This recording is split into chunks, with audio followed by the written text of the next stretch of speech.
Večer, lep pozdrav vsem skupaj na nenavadnem glasbenem, pevskem večeru, ki prihaja od zelo daleč. Slišali smo slovenski oktet, vendar ne našega, ampak tistega iz Buenos Airesa. In ne tega, ki poje sedaj, ampak tistega, ki je pel takole lepo in ubrano in prodorno pred leti v Buenos Airesu, po Argentini, vse posod, kjer so pač po Argentini doma naši rojaki, Slovenci. Ni važno, da so prišli ali koncem 19. ali 20., 30. letih 20. ali po drugi svetovni vojni. Slovencov je v Argentini veliko, počnejo marsikaj. Tako kot mi tu.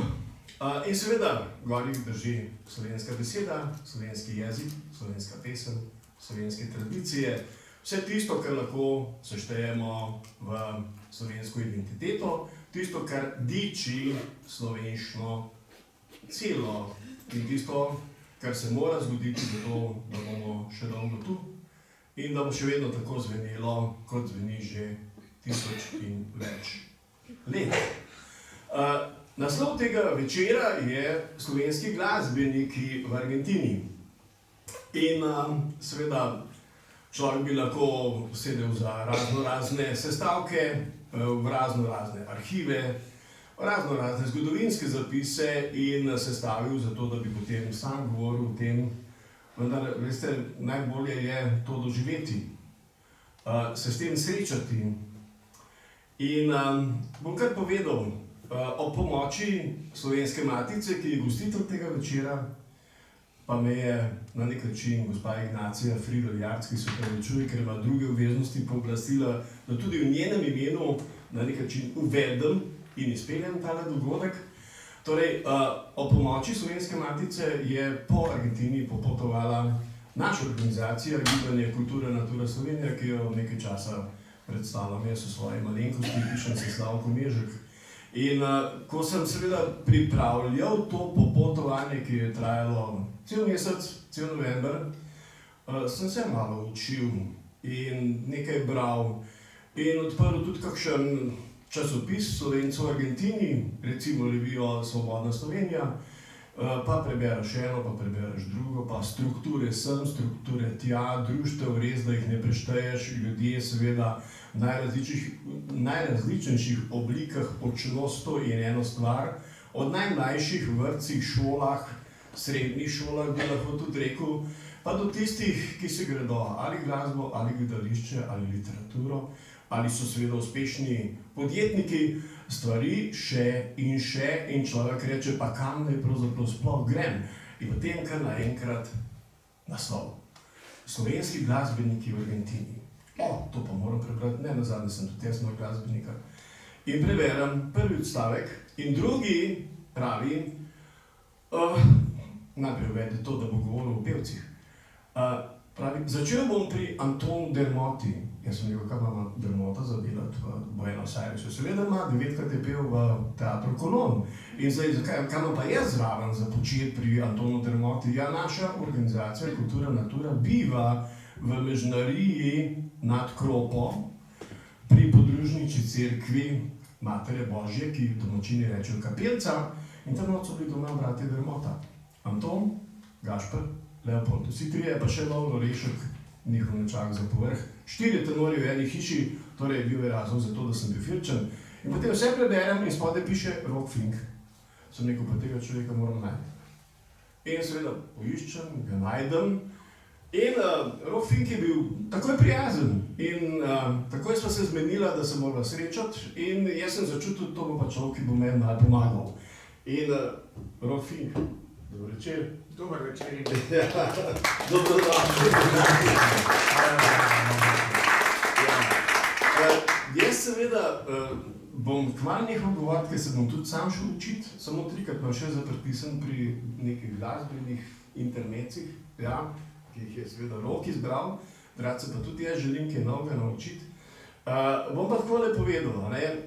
Rok Fink je en zanimiv možak, ki me je počakal na letališču, ne kot nek uradni predstavnik, ampak kot taksist. Glasbenik, nekdanji glasbeni pedagog, zborovodja, pevec, vse to, ki pa seveda zato, da se v Argentini lažje preživi, počne tudi to. In ko sem se na njega obrnil, kako ne z letališča pridem v Buenos Aires, in rekel, pa tam jaz peljal, ne. Se vse, kdo te pele, se jaz sem tudi taksist. In na ta način so se spoznala, potem je bilo pa eno dopoldne, je tako premalo časa, da bi mi povedal vse tisto, s čemer me je totalno okužil. In 2 tedna nisem zdal v Buenos Airesu nič drugega početi, kot samo to, ker mi je Rok Fink na nek način začrtal. Jaz imam še danes načrt Buenos Airesa, ki ga je narisal pred menoj s točkami, ki so pomenile, tu se moraš ustaviti. Tu moraš srečati tega in tega. Pojdi tja, morda ti bo pa uspelo. In jaz sem seveda potem po Buenos Airesu gori doli iskal vse tisto, kar mi je on svetoval in vam kar odkrit povem, našel sem prav vse in še več. Tako da, Rok, hvala za nazaj in seveda hvala za tale večer, ki vem, da bo zanimiv. Torej še enkrat pod črto. Naslov njegovega predavanja, pogovora z vami, v katerem boste lahko tudi marsikaj vprašali, je Slovenski glasbeniki v Argentini. Izvoli, Rok. Ja, hvala lepa za uvod, Slavko. V glavnem, gledam malo povedati vam, da tam so bili veliki glasbeniki, ki so zelo lepo predstavljali nas Slovence. Glasbeniki, dirigenti, skladatelji, instrumentalisti in nazadnje tudi najbolj vidni pevci. Najbolj vidni so pevci, seveda, ker se najbolj posluša in se ve za njihove imena. Če mečkam en kratek uvod naredim, kar zadeva slovenske skupnosti, posebno politične povojne, ker po vojni je tudi veliko Primorcev prišlo v Argentino, sicer so se družili z medvojnimi emigranti tam. Ti ljudje po vojni so bili na neki ravni, kulturni ravni in umetniški ravni zelo nadpovprečni v Argentini, ne. In marsikdo od teh ljudi bi bil uspešen tudi v argentinskem svetu, ampak oni so bolj delali za skupnost, bolj noter usmerjeni, bolj na noter usmerjeni. Je pa tudi nekaj, v tistem času so prišli posebno pevci, taki, ki so res imeli s čem peti glasovi, izobrazba in celo bi rekel izkušnja že prejšnja, ne. Na primer sestre Fink, ki so že tukaj med vojno nastopale, in so posnetki na Radio Slovenije. Potem v Buenos Airesu, ko so tudi sestavili kvartet z bratom Božidarjem. Sicer tukaj ima veliko zaslugo tudi Alojzij Gržinič, veliki intelektualec slovenski tam, ki tudi po vojni tja emigriral, pisatelj, esejist, pianist, skladatelj. On jim je tudi priredil, pisal. Sami oni, vsak od njih bi skoraj lahko imel samostojne koncerte, komorne glasbe in so tudi imeli in tudi posneli. Ampak se pravim, to ni šlo ven iz slovenskega sveta. Omenil bi tudi rad kvartet Vasovalci. To so pa bolj narodne peli, zelo lepo seveda ubrano.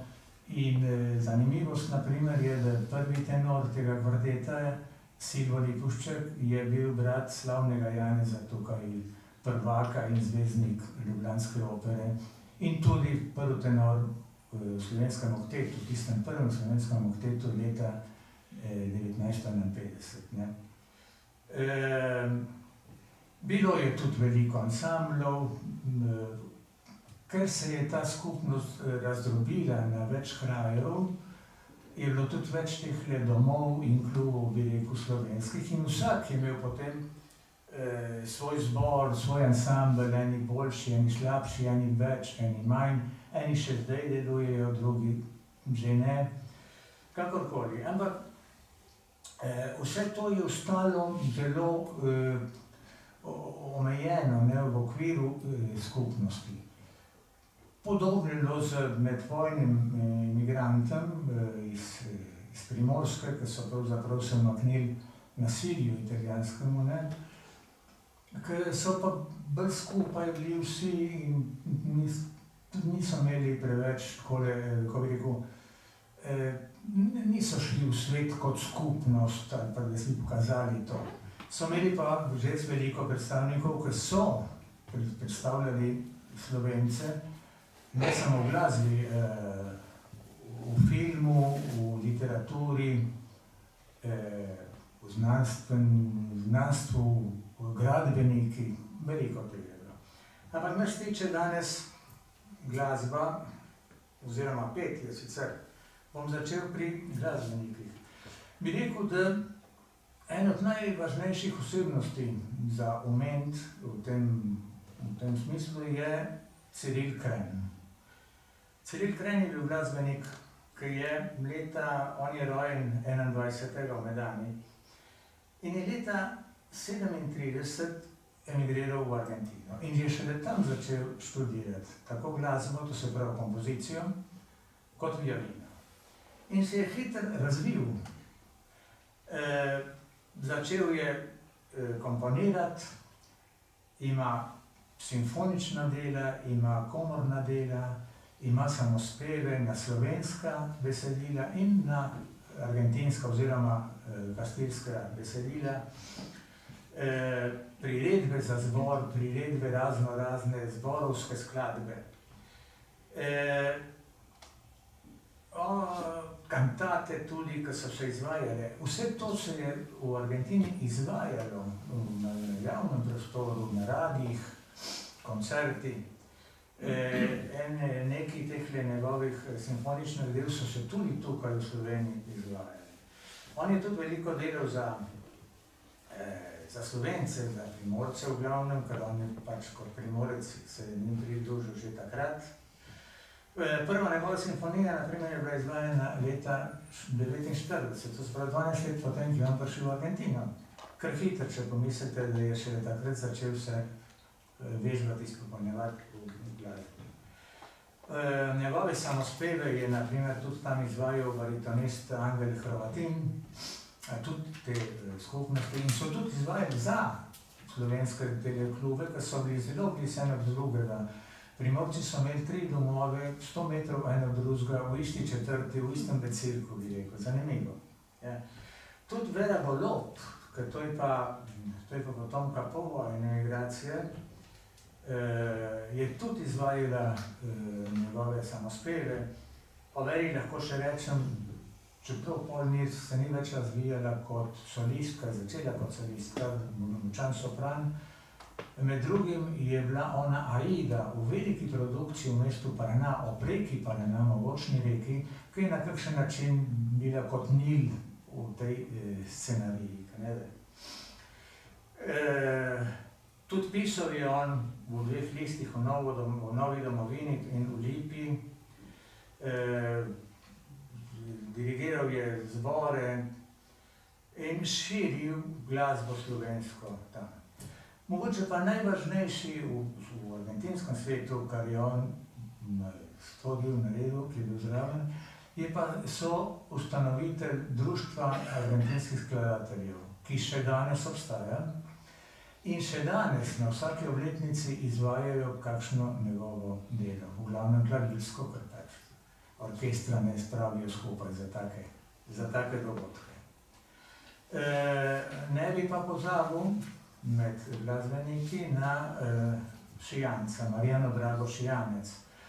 On je pa že vrsto let, desetletja tukaj v Jugoslaviji deloval, je bil violinist, dirigent, tudi eden od prvih, ki se je izobraževal za snemanje pred mikrofonom in študiral v Parizu, okrog po Evropi in je od 35 do 45 leta je bil pa dirigent orkestra Radio Slovenija. 47 so ga pa obtožili kršitve kulturnega molka in se je odločil zapustiti Slovenijo oziroma Jugoslavijo. Najprej je šel v Italijo, potem je pa emigriral v Argentini, kjer je 40 let deloval. Bil tudi član Slovenske kulturne akcije, to je kulturna organizacija tele povojne politične migracije. Dirigiral v La Plati, to je prestolnica province Buenos Aires, najvažnejše province in najmočnejše province v Argentini. Bil tudi pedagog, lepo se ga spominjajo tisti, ki so bili njegovi učenci. Gostoval je celo potem še tukaj v Mariboru, kjer je on tudi študiral svoj čas, ampak v glavnem je pa to deloval tam v Argentini. Tudi kakšno priredbo napisal za slovenske tele zbore pa skupine v skupnosti. Večkrat se ga videli na slovenskih prireditvah, v glavnem zborovskih, naprimer na koncertih pevskega zbora Galus, ki ga prej nisem omenil, to je bil najvažnejši zbor, ki dolg časa deloval, dirigiral ga je Juli Savelin, je bil v tistem času, ko bom rekel, dva zbora, neprofesionalna, sta bila res na najvišji ravni v tistih časih, po 50 letih naprej, v Argentini, in to so bili Baski in tale naš Galus, slovenski zbor. V Galusu je bil tudi solist Finki stari, ne mlajši, in tudi Silvo Lipušček in zelo dobri pevci. Potem ni bilo več takih glasov med nami, ker to je bilo samo tisto, kar takrat v tistem času tja prišlo. Imeli smo pa tudi, ker to so vsi pokojni žal, sicer bi bili že stari zdaj, tudi instrumentaliste, ki so izstopali iz povprečja v argentinskem glasbenem svetu. Fernando Hašaj je sin Ferdinanda Hašaja, bil, kar je že pokojni na žalost, za rakom umrl.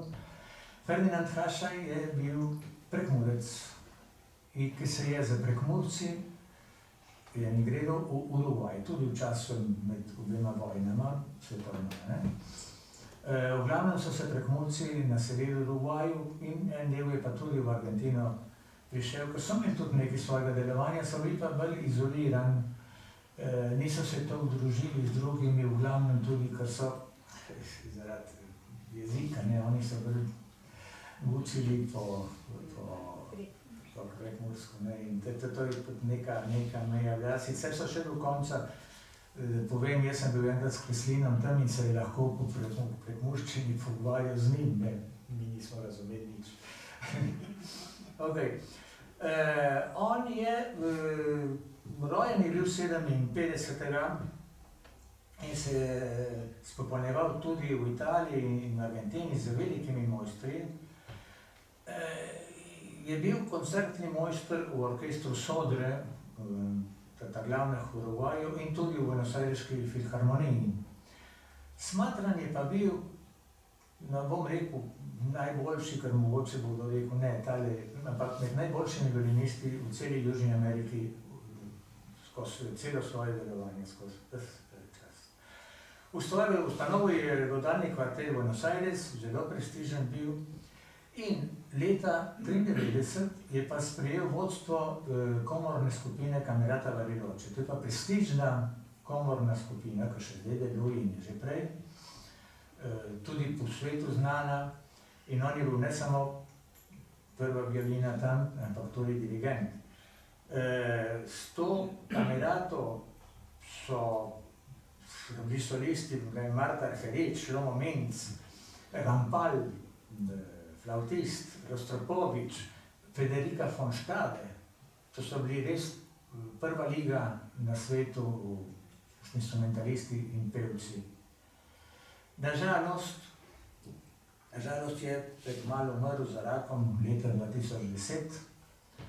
Je pa Camerata bila tudi naprošena, da je nastopila, ko se je v Argentini predstavila Slovenija prvikrat, ko so imeli predsedstvo Evropske unije. Tam je Camerata igrala. Nažalost, Hašarja že ni bilo, ker je bil tako slab, da ni mogel.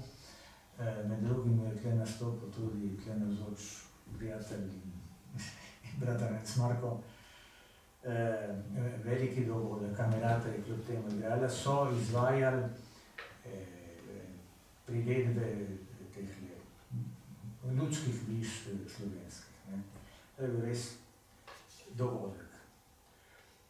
No in bil je pa tudi en pianist, zelo pomemben, ki je pa prišel po drugi svetovni vojni, to se pravi, ne bil tam rojen. Anton Soler ali Soler, pač kakor se hoče to izgovarjati, tam je bil Soler Vijenski, ki je pa zelo dober pianist. Začel je študirati z očetom, namreč potem se je izpopolnjeval v Trstu. In prvi njegov nastop pred publiko, pred občinstvom je imel pri 9 letih in so ga zelo pohvalili. In tako je potem on naprej se izpopolnjeval, gostoval je v Parizu in marsikje še v Evropi. Po drugi vojni je emigriral v Argentino, tam je veliko igral, gostoval z najboljšimi orkestri, tudi po svetu, če se ne motim, je tudi gostoval v Jugoslaviji. In njegovi posnetki se še danes slišijo kdaj na kulturnem, klasičnem programu državne radiopostaje. Jaz sam sem slišal na lastna ušesa. Bil je pa tudi pedagog, poučeval je na 2 krajevnih konzervatorijih v provinciji Buenos Aires in tudi en hrvaški zbor, Jadran, je tudi dirigiral, je bil zelo aktiven, ne pa tako bolj med Slovenci, ampak v zvoni slovenskih skupnosti. Najbolj pomembni bi pa rekel in tudi najbolj vidni so pa pevci, najmanj se pozna skladatelje pa kakšnega dirigenta, solisti kot instrumentalisti so že na slikah, pevci pa še najbolj. In res smo v Argentini imeli tako uvožene, to se pravi ljudi, ki so migrirali iz Slovenije tja, kot tam rojene pevce, ki so na najvišji ravni se razvili. Najprej bom omenil Bernardo in Marka Finka, to pa zakaj? Zakaj najprej in zakaj najmanj mogoče? Pravzaprav ona dva sta vso kariero razvila v tujini. V tujini mislim, ne v Argentini. Marko je sploh začel svojo kariero v Avstriji. Bernarda pa po nekaj letih v Argentini, ki je že nastopala v operi in koncertih, se je izselila iz Argentine in je celo kariero potem tudi razvila v tujini. V tujini mislim, kot sem rekel, ne v Argentini. Sta pa seveda oba zelo poznana še v Argentini. Večkrat slišim tudi na radiju posnetke njunine. Gostovala sta večkrat v Argentini, še potem v oratorijih, v operi. torej posnetkov imajo ogromno, ne samo zvočnih, temveč tudi na video. In ena njunina plošča, ena njunina zgoščenka je bila celo nominirana za Grammy, žal ni bil podeljen, ampak nominirana pa je bila plošča, ki se imenuje Argentina, kjer izvajata, to je skupna, izvajata argentinske pesmi. Tam je takole malo mešano, na pol komorno, na pol popularno, ampak neki poseben žanr, stil. Seveda, žela sta ogromno priznanj, nagrad, tudi tu v Sloveniji in v Argentini. Ampak dobro, se pravi, ona dva sta se druge razvila, tako da bom šel na druge bolj v Argentini. Najprej bi omenil, še tole bom omenil, še drugi argentinski pevci so šli v svet, v glavnem samo Slovenijo. Janez Vasle, dobro znan tle prvak v operi, zadnje čase je Luka Somoza Ostrc in ne vem še, kakšni drugi. Tako da tudi to je za omeniti. V Argentini bom šel pa tako, da tako bi rekel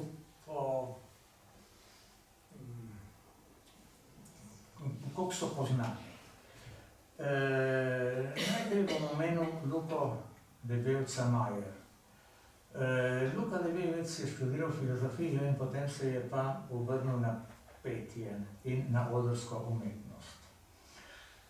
Izpopolnila se je z velikimi pevci, lahko omenim Režim Krspan in Marjano Lipovšek. In v Kolonu, to je buenosajreška opera, eno od največjih teatrov, opernih teatrov na svetu, in tisti, ki baje, ima najboljšo akustiko za opero, ne toliko za koncerte. Redno tam nastopa, v glavnih vlogah basovskih, to je mogoče eno od najmočnejših, najbolj bogatih basovskih štim, glasov v Argentini, še zdaj. En velik dosežek njegov je bil leta 2015, to je že kar nekaj let nazaj, ko je bil sklican za sestaviti med drugimi zasedbo, ki je spremljevala Anja Trepko po evropski turneji z opero Jolanta. So iz Argentine poklicali, če se ne motim, je skoraj cela zasedba slovenska in zanimivo, ne slovenska, in je prišel nekdo iz Argentine. Sicer Slovenec, ampak uradno je Argentinec. Veliko samospevov, mislim, da ima 500 naslovov pri samospevih, ki zna na pamet izvaja, dostikrat v oratoriju in v operah, kot sem rekel. Tudi nastopa tukaj v Sloveniji, pride kar redno in tam pa ima vsako leto neki božični koncert, ko je posvečen na božnem pesmi, ali pa takih, ki imajo kakšno zvezo s zgodovino. Tlej imava pa z Slavkom, imava pa neke tele primere. Sem rekel, Finke ne bom, če sta preveč poznane in toliko je slik, toliko je posnetkov, da lahko kdorkoli posluša. Bomo poslušali najprej Luko Somoza, ja? Prosim, ja. Kaj so že pripravljali? Ombra me fuja. Ja. Ja? Ja.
Zelo histrioničen na odru, je odličen. To je bil Luka Debelc.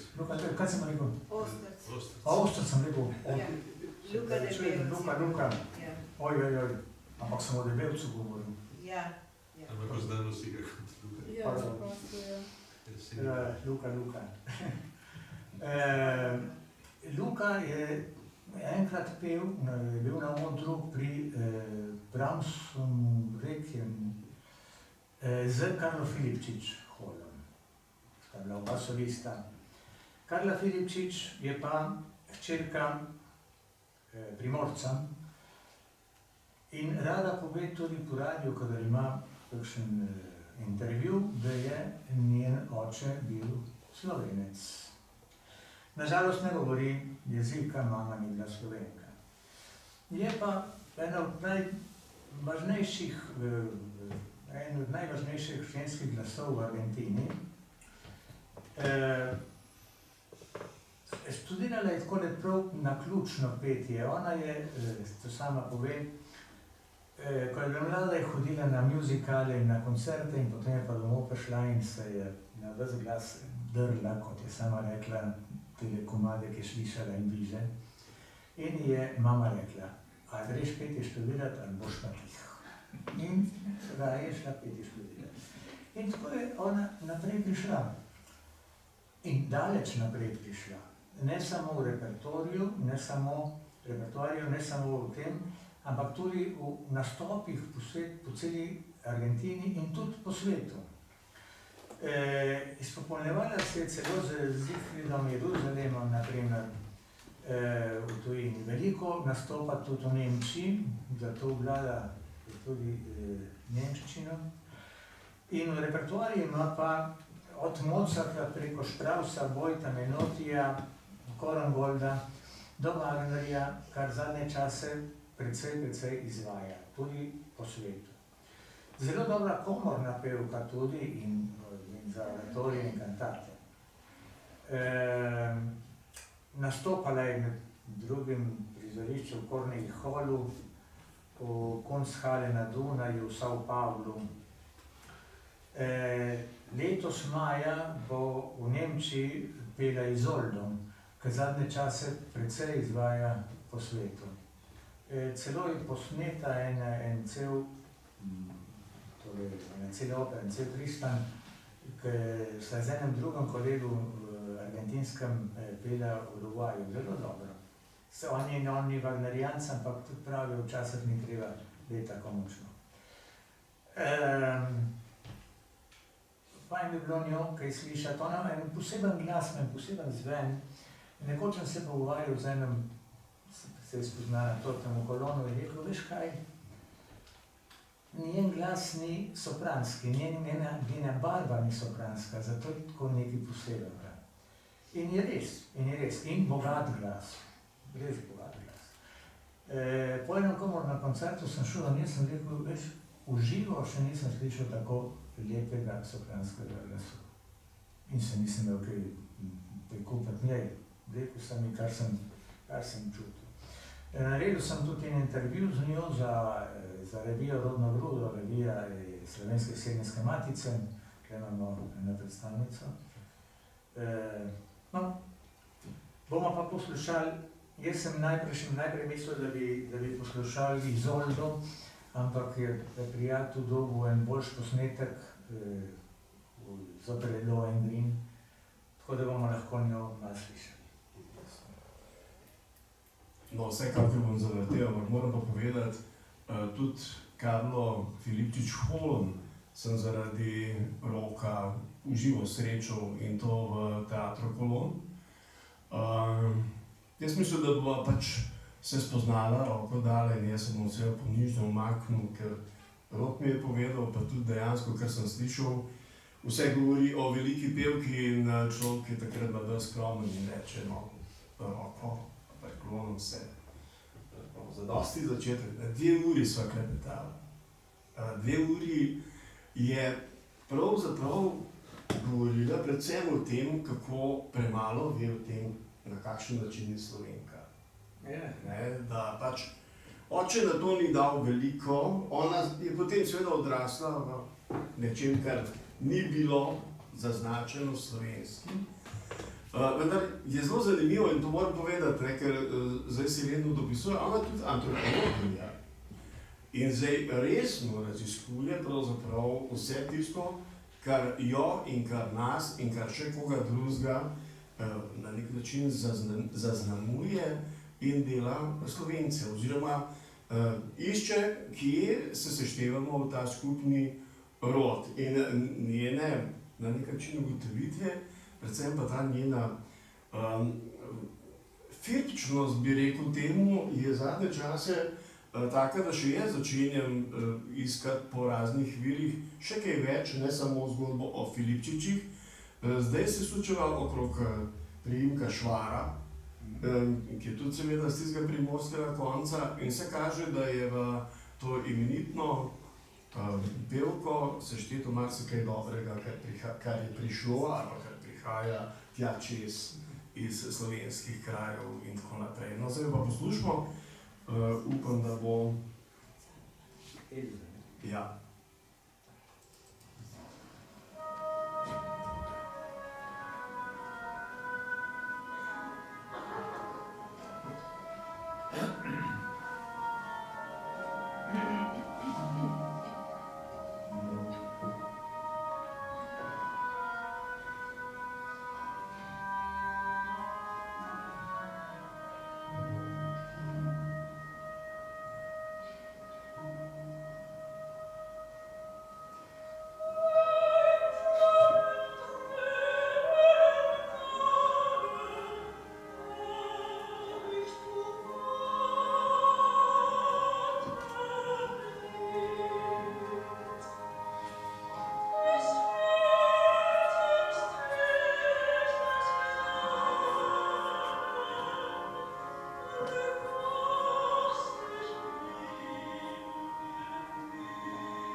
tako je, to je bila potomka Primorca.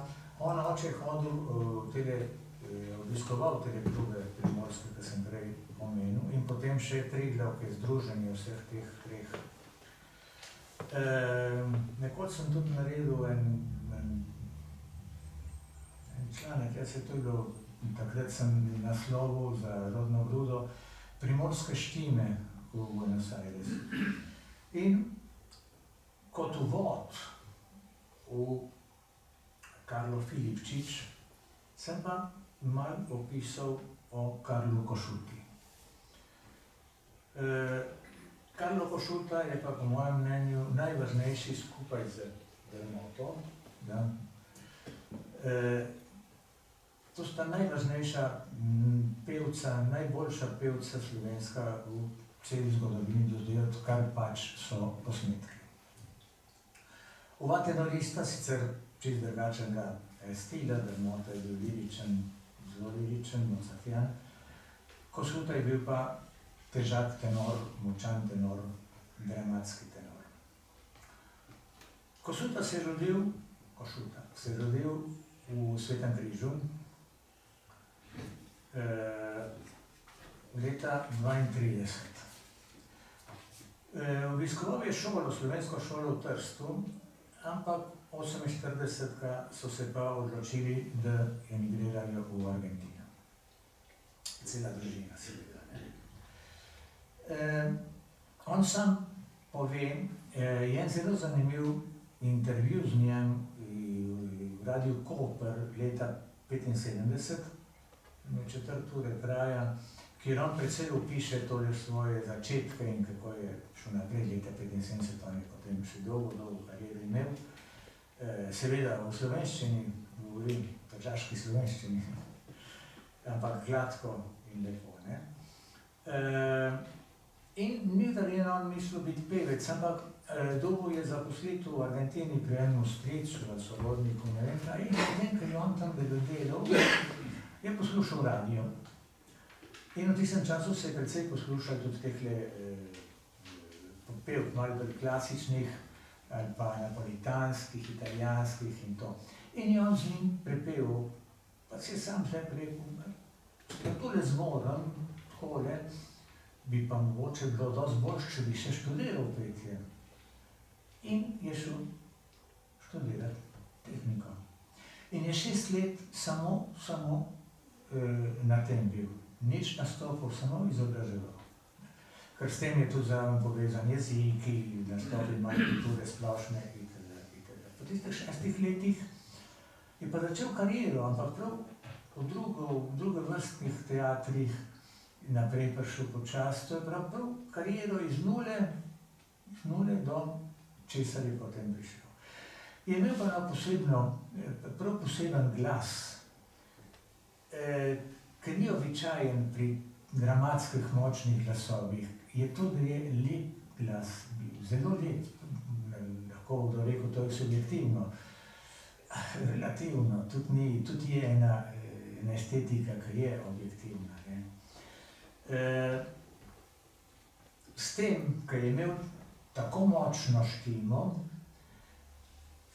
se njemu ni bilo treba nikoli upiti na odru. On je presegel orkester, zbore, čisto tako normalno.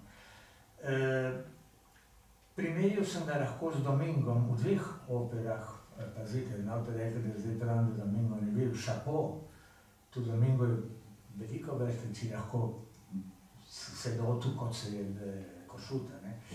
Vsekakor, v 2 operah, ki sem ga slišal, 3-krat sem ga slišal v živo, Sanson je pel v Kolonu in pa Otela.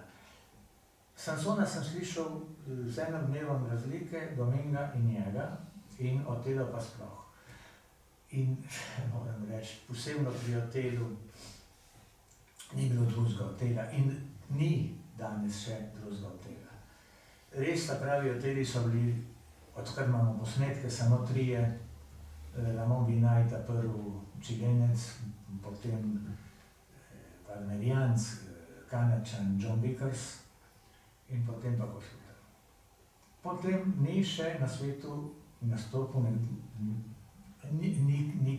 nikogar ni, da bi lahko to vlogo s tako avtoriteto zapel. Prvokrat sem ga slišal jaz v New Yorku leta 1979, je bil Poliona v operi Norma z dvema polsopranistkami. Prav zanimivo, ne? Dve sopranistki sta peli ženske vloge, ko ponavadi sta dve sopranistki ali pa ena sopranistka in ena polsopranistka. In ko je odprl usta, sem se mogel verjeti, kakšen glas je to, kako je to sploh mogoče. Njegov prijatelj Repiki v Argentini, en Čeh, mi je enkrat povedal, da ga je povabil na kosilo, pa so ga pa mečkam heca, no daj pokaž, kaj znaš. In mi je takole rekel. Na eno noto se je usedel in je začel s tako tenkem, majhnem glasu, da je bilo treba se matra, da se nekaj slišali. In je potem razvil tako, da je bilo neznosno biti zraven. To mi je on povedal. In je tip, ko se ne spozna, se ne spoznal me na pet, in naš prijatelji so bili. Je bil pa on zelo enostavna osebnost. Ne mi je bil všeč pet, on je pel, to ni brigal. Zato tudi ni bil medijski.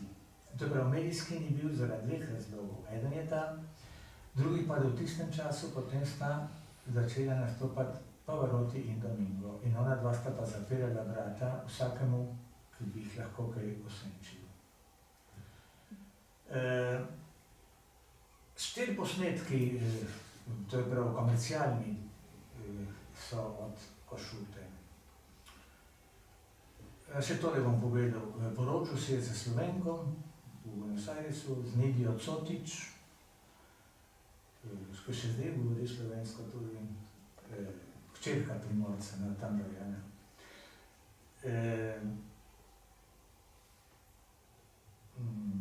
In na posnetke sem šel. In posnetke so pa 4 komercialni, samo takega pevca.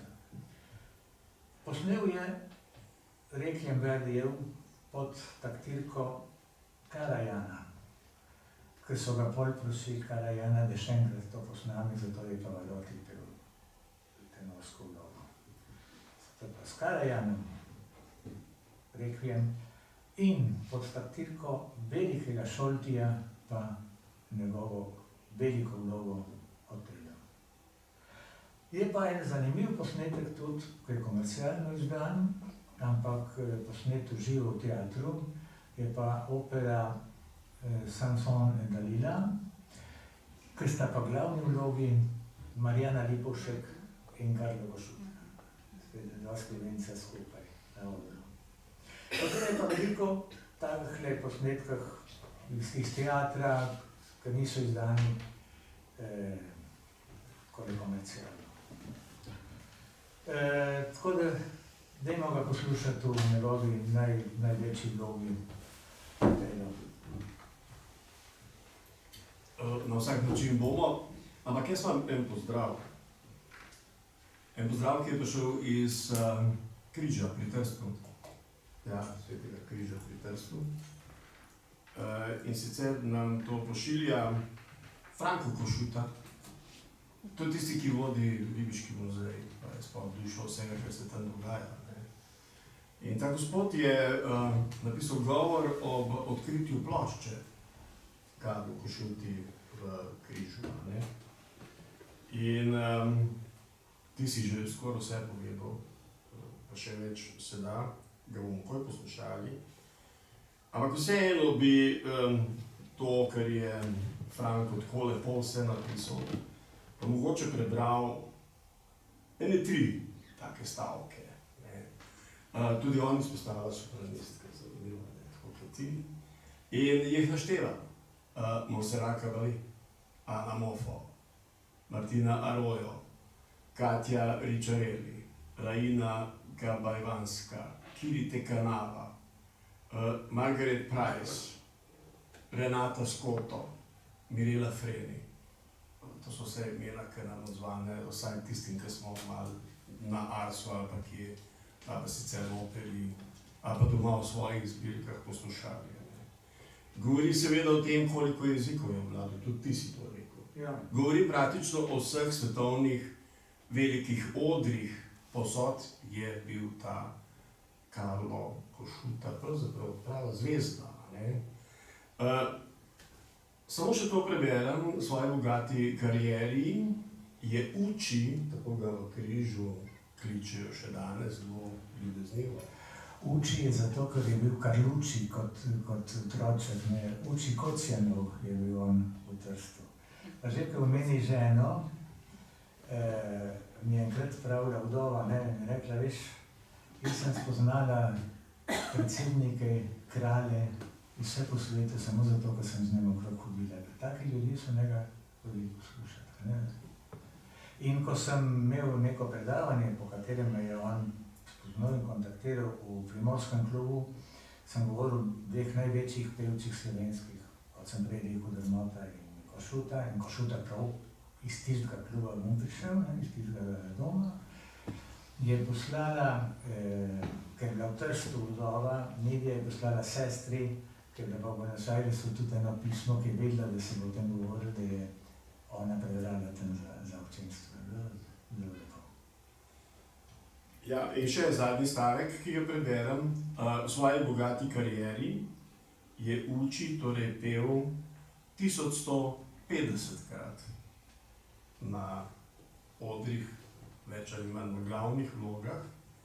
Imel 90 koncertov in svojo kariero končal leta 1998 v Teatru Colón z opero Macbeth. Tako, potem pa seveda huda nesprostna bolezen je zahtevalo, da je šel prezgodaj verjetno. Prezgodaj se. Ja. No pa poslušamo to, kar je mogoče posnetek, prej smo ugotavljali, niti ni najboljši, ampak je pa. Mislim.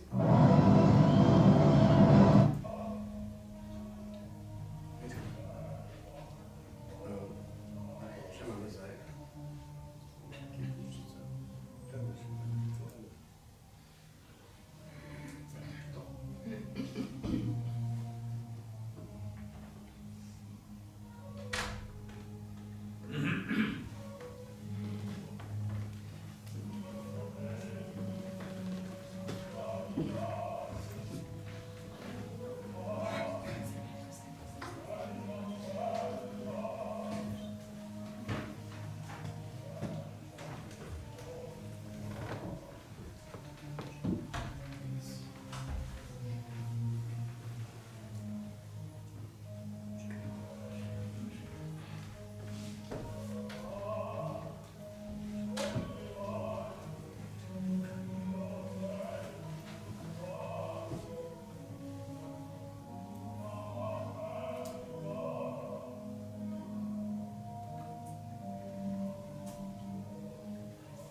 Ja, to je odlomek celega posnetka opere pod Šoltijem. Ne?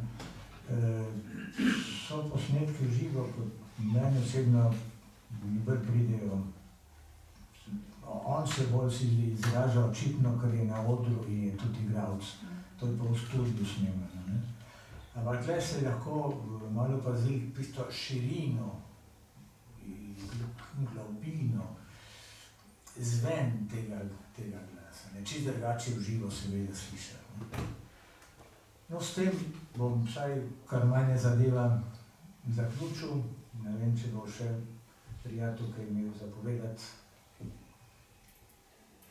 Ja, jaz nimam kaj povedati, kaj dodati.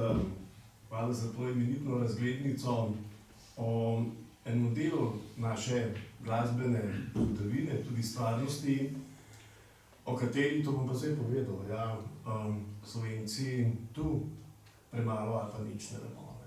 In taki zgodb o nas, po tem tako zvanem skupnem slovenskem kulturnem, jezikovnem, etničnem, vsakršnem prostoru je leta 2026 preveč.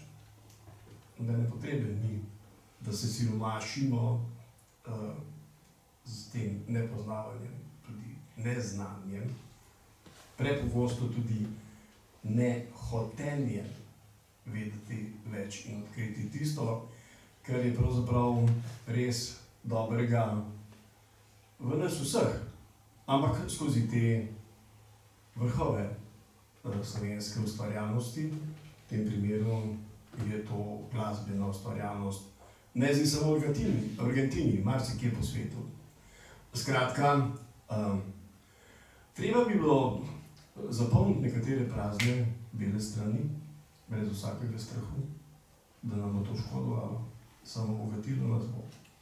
In taka srečanja, kot je srečanje s teboj, nam pravzaprav odpirajo pogled marsikam, kjer nas doslej ni bilo dobro, da bi bili večkrat. Jaz bom imel zelo kratko osebno izkušnjo povedal. Jaz sem bil včasih zborovodja in sem imel en zbor, Železni kapli, Zarjo, in v roke nam je prišla ena pesmarica, ki je šla v Celovcu, pri Krščanski kulturni zvezi. Gor je pisalo Sen o vrnitvi. In noter so partiture samo vseh tistih, ki so šli iz takega drugačnega razloga. Tudi o Šijancu so govorili. In to smo peli, to so krasne stvaritve. In potem so nekateri rekli, zakaj pa ti? Kot da so grešni, kužni, lepo vas prosim. To so ljudje, ki so napisali prekrasne skladbe in sanjali o vrnitvi. Nekaterim še do zdaj smo odprli vrat in čas je, da to storimo. In Rok, preden zaključila, bi jaz rekel, med nami poznam, vidim ljudi, ki o tem tudi marsikaj vedo, tudi o glasbenem, mogoče bi pa dala besedo tudi komu iz publike, ki bi dopolnil kaj, ali bi vprašal, ne nazadnje imate tukaj sogovornika, ki bi o tem še kaj vedel povedati. Če se vam ne zdi, da bo potem predolgo trajalo, bi vam dal besedo. Sicer bomo pa potem nekako nadaljevali še veži, pa še kakšno rekli, a ne? Tako da res, če je kakšno vprašanje, če je kakšna dodatna informacija, če je še kaj, kar je treba povedati, izvolite, zelo bomo veseli.